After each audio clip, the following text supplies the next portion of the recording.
Assalamu alaikum dear students. How are you all? I hope all of you are fine. Today is 3rd December 2020. This page is from your SST reading book, page number 77. We have started lesson number 15, National Heroes of Pakistan, and this is our second national hero, Allama Muhammad Iqbal. I hope all of you have known about Allama Muhammad Iqbal. Who is he? He was the national poet of Pakistan. Allama Iqbal was born in November 9, 1877. Allama Iqbal 9 नवंबर 1877 को सियालकोट में पैदा हुए. His early education was at Scotch Mission High School, Sialkot, और उन्होंने अपनी तालीम शुरू की high school Scotch mission high school से सियालकोट में. His secondary education was at Lahore. फिर लाहौर आए और लाहौर से उन्होंने अपनी मैट्रिक का इम्तिहान पास किया. He passed his intermediate examination from Murray college Sialkot. फिर उन्हें अपनी 12वीं जमात का इम्तिहान मर्रे कॉलेज सियालकोट से हासिल किया. फॉर फर्दर एजुकेशन और मज़ीद तालीम हासिल करने के लिए he again came to Lahore and join government college. और फिर लाहौर वापस आ गए और वहाँ उन्होंने गवर्नमेंट डिग्री कॉलेज में दाखिला लिया. In 1899 he earned his masters degree in philosophy. और 1998 में उन्होंने फ़लसफ़े में एमए की डिग्री हासिल की. For higher studies he went to England. और मज़ीद आला तालीम हासिल करने के लिए वो इंग्लिस्तान चले गए. He got the bachelors degree from Cambridge. और फिर वहाँ से 14वीं जमात की डिग्री कैम्ब्रिज यूनिवर्सिटी से हासिल की. He did bar at law from Lincoln's Inn 1906.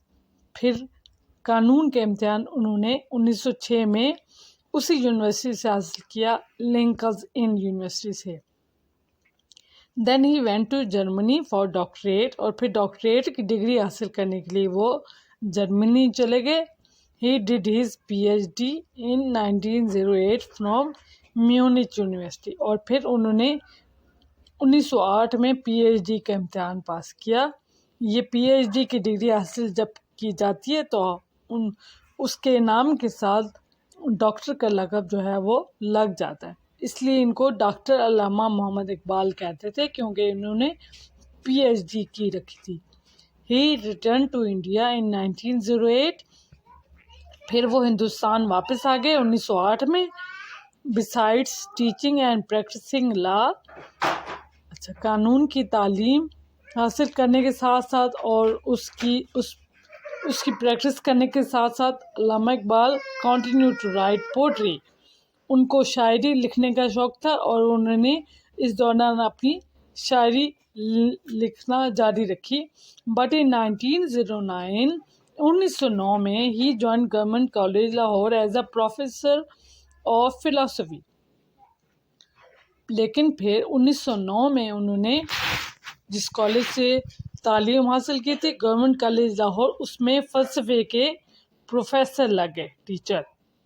Allama Iqbal played an important role in the creation of Pakistan.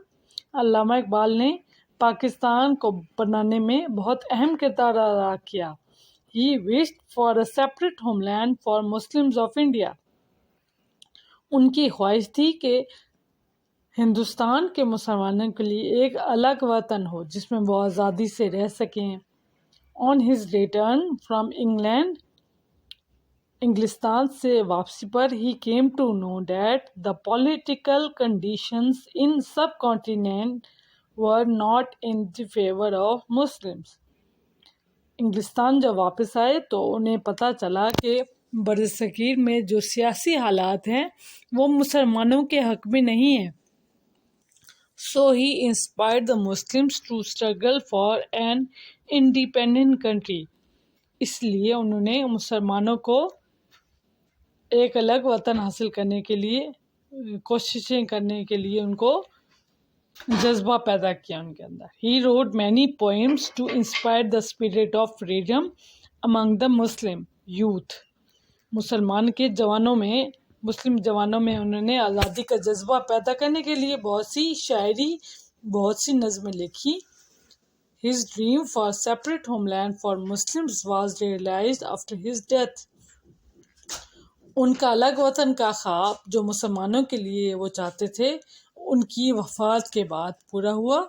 He died on 21 April 1938 اور 21 April 1938 کو وہ وفات پا گئے. اور انہوں نے شاعری پہ بہت سی کتابیں لکھی ہیں جن میں یہ 2 نظر پہ آ رہی ہیں، ضرب کلیم، بال جبریل. اسی لیے بچوں کے لیے بھی بہت سی نظمیں انہوں نے لکھی اور مسلمانوں میں آزادی کا جذبہ بیدار کرنے کے لیے انہوں نے بہت سی نظمیں لکھی اور اپنی نظموں کے ذریعے مسلمانوں کو اجاگر کیا ان کے اندر جذبہ کہ وہ الگ وطن حاصل کریں جہاں پر وہ آزادی سے رہ سکیں اور اپنے دین کے مطابق زندگی گزار سکیں. ٹھیک ہے، یہ آپ کا لیسن تھا. اب ہم اس کے بعد اس کے کوسچن آنسرس کریں گے نیکسٹ ڈے. اوکے، اللہ حافظ. اس کو اچھی طرح ریڈ کریں اور ڈیفیکلٹ ورڈز آپ کو پڑھنے آ جائیں. اوکے، اللہ حافظ.